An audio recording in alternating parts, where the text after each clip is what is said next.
So welcome friends, आपके अपने nursing update channel पे आपका स्वागत है। देखिए, आज 4 दिसंबर 2025 कम्युनिटी हेल्थ ऑफिसर की एप्लीकेशन के लिए लास्ट डेट है।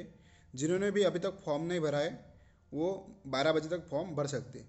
देखिए, जो कम्युनिटी हेल्थ ऑफिसर है उसकी एप्लीकेशन डेट कब चालू हुई थी, तो 18 नवंबर 2025 से 4 दिसंबर 2025 तक रात के 12 बजे तक आप फॉर्म फिल कर सकते हैं। ठीक है, जिन्होंने भी अभी तक फॉर्म नहीं भरा है वो फॉर्म भर सकते हैं। बाद में उसमें बहुत सारी गाइडलाइन दी हुई थी, उसमें जैसे कि जो डॉक्यूमेंट अपलोड है वो कौन कौन से करने थे। तो डोमेसियल चाहिए था, अगर आप कैटेगरी से फॉर्म भर रहे हैं तो आपको कास्ट सर्टिफिकेट चाहिए था। बाद में registration, degree, SSC, mark list, ये सारे पूरे डॉक्यूमेंट अपने को चाहिए थे। ठीक है, और जो एप्लीकेशन है वो एप्लीकेशन में अपने को बैंक डिटेल्स फिलअप करना था।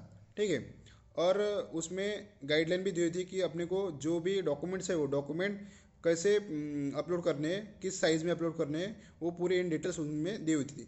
देखिए, उन्होंने जो एप्लीकेशन है वो एप्लीकेशन ही ऐसे फ्रेम किया था कि जो एप्लीकेशन है वो एप्लीकेशन ही ऐसे फ्रेम किया था कि अगर आपने जो डॉक्यूमेंट है वो डॉक्यूमेंट उनके गाइडलाइन के हिसाब से अगर आप फिलअप नहीं करते तो एप्लीकेशन वो नेक्स्ट या सेव नहीं हो रहा था। ठीक है, और बाद में उन्होंने उनके गाइडलाइन में एक ऐसे बताया था कि जो आपका रजिस्ट्रेशन है वो रजिस्ट्रेशन आपका प्रोविजनल रजिस्ट्रेशन हो या रजिस्ट्रेशन हो वो कब तक आना चाहिए, ये 18 दिसंबर के पहले ही या 18 दिसंबर तक वो जो रजिस्ट्रेशन है वो रजिस्ट्रेशन आपका प्रोविजनल आना चाहिए। अगर उसके बाद में किसी का भी रजिस्ट्रेशन आता है और उन्होंने फॉर्म भरा है तो उनका फॉर्म डायरेक्टली क्या हो जाएगा, रिजेक्ट हो जाएगा। ठीक है, और देखिए, जो भी अप्लीकेंट है वो अप्लीकेंट ने बहुत सारी गलती की है, जैसे कि रजिस्ट्रेशन और डिग्री अपने को एक ही पीडीएफ में अपलोड करनी थी। ठीक है, तो कोई कोई कैंडिडेट है उन्होंने क्या किया है, ओनली जो रजिस्ट्रेशन है रजिस्ट्रेशन अपलोड किया है और डिग्री अपलोड नहीं की है। बाद में बहुत सारे ऐसे भी कैंडिडेट है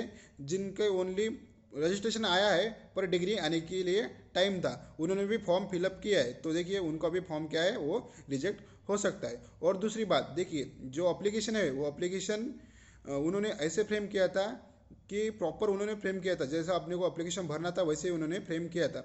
देखिए, जैसे कि फॉर एग्जांपल अगर अपन अपने पास जो कैटेगरी में फॉर्म भर रहे हैं और अपने पास नॉन क्रिमिनल नहीं है या नॉन क्रिमिनल की डेट चली गई है, तो अगर आपने उनके ऑप्शन में नो करते उनके ऑप्शन में कि हमारी डेट एक्सपायर है, तो दूसरा क्या हो जाएगा कि आपके लिए नॉन क्रिमिनल या कास्ट सर्टिफिकेट अपलोड करने के लिए वो ऑप्शन ही नहीं आएगा। आपका जो फॉर्म है वो फॉर्म डायरेक्ट ओपन से चला जाएगा।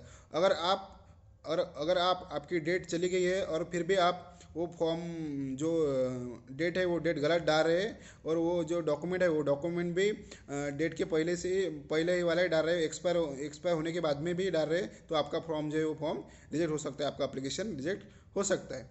बाद में